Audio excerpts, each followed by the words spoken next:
পয়গম্বর মুসার অনেক রাগ।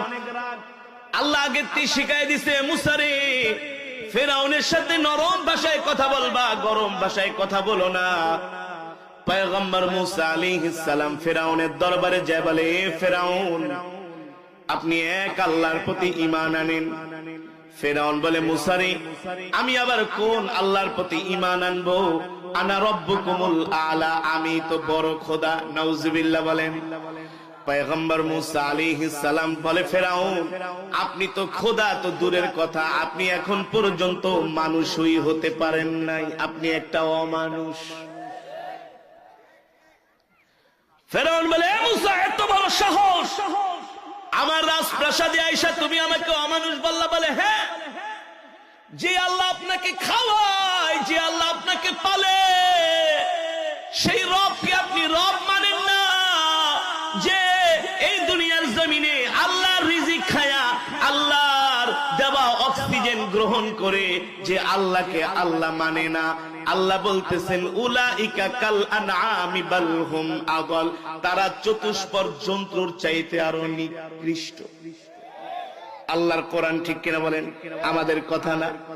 পয়গম্বর মুসা বলে, ফেরাউন, আপনি এখন পর্যন্ত মানুষই হইতে পারেন নাই, আপনি তো খোদা হবেন দূরের কথা।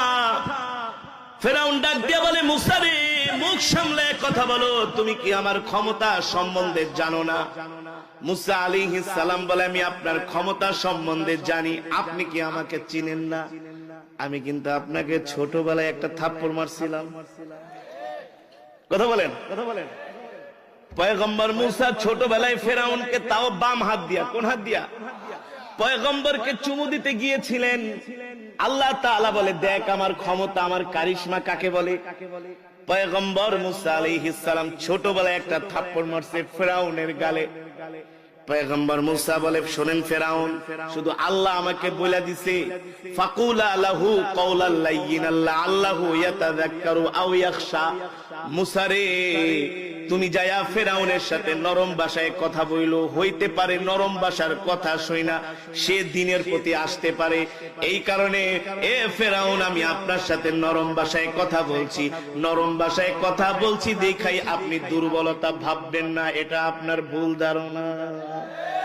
ঠিক কিনা বলেন? এটা আপনার কি ধারণা? ভুল ধারণা।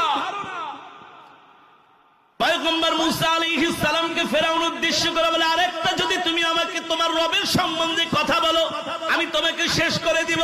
পয়গম্বর মুসা বলে, ফেরাউন, তুমি আমার একটা পশমও ছিঁড়তে পারবে না। আল্লাহু আকবার। কারণ পয়গম্বর মুসা জানেন হায়াতের মালিক কে, মৃত্যুর মালিক কে, রিজিকের মালিক কে। ফেরাউন না জানলেও পয়গম্বর মুসা জানে, ফেরাউন আমাকে যতই মৃত্যুর ধমকি দেখ না কেন, হত্যার হুমকি দেখ না কেন, আমার রব যদি না চায়, ফেরাউন আমার একটা পশমও ছিঁড়তে পারবে না। ঠিক কিনা বলেন? কিন্তু ফেরাউন জানে না ওর মৃত্যু ঘনায় আসছে। উলি পাখার যখন মৃত্যু আসে তখন কিন্তু পাখা গজায়। দেখবেন যে মানুষ সমাজের ভিতরে বেশি উৎপাত করে তার কিন্তু অচিরেই ধ্বংস হয়, তার কিন্তু অচিরেই ধ্বংস হয়। যে কোনো না যে কোনো ভাবে আল্লাহ তাকে বিপদের মধ্যে ফালায়। যে মানুষ বেশি সমাজের মধ্যে উৎপাত করে, ফেরাউন প্রচুর পরিমাণে পয়গম্বর মুসাকে কষ্ট দিয়েছেন। পয়গম্বর মুসা জানে, ফেরাউন, তুমি তো আর মৃত্যুর মালিক না, হায়াতের মালিক না। হায়াতের মালিক, মৃত্যুর মালিক হলেন একমাত্র আল্লাহ। কে? মুসাকে বলতেছেন, এ মুসা, মুখ সামলে কথা বলো, নাইলে কিন্তু আমি তোমাকে চরম শিক্ষা দিব। পয়গম্বর মুসা বলে, ফেরাউন, যতই আপনি হুমকি ধমকি দেন না কেন, আমি মুসা কিন্তু আল্লাহর দ্বীনের দাওয়াত থেকে এক চুল পরিমাণ দূরে সরে যাব না। এই কথা বলার পরে ফেরাউন বলে, ঠিক আছে, দেখি তোমার রব তোমাকে আমার হাত থেকে কেমনে বাঁচায়। আল্লাহু আকবার। জোরে বলেন আল্লাহু আকবার। কে বলতেছেন? ফেরাউন বলতেছে, দেখি তোমার রব তোমাকে আমার হাত থেকে কিভাবে বাঁচায়। আল্লাহু আকবার। মুসা বলে, দেখি আমিও দেখবো তুমি আমার রবের হাত থেকে কেমনে বাঁচো। দেখবো তোমার ক্ষমতা আজকে কোথায় যায়, তোমার সৈন্য সামন্তরা কোথায় যায়। আল্লাহু আকবার। ফেরাউন তার সৈন্যদেরকে নির্দেশ দিল, ধর মূসাকে, ধর ধর মূসাকে ধর। ফেরাউনের সৈন্যরা হাজার হাজার সেনাবাহিনী, মাত্র পয়গম্বর মূসা আলাইহিস সালাম আর তার ভাই হারুন আলাইহিস সালাম দুইজন গিয়েছিলেন ফেরাউনের দরবারে। কোন কোন বর্ণনায় আসছে সাথে আরো কিছু ঈমানদাররা ছিলেন। পয়গম্বর মূসাকে যখন ফেরাউন ধাওয়া করলো,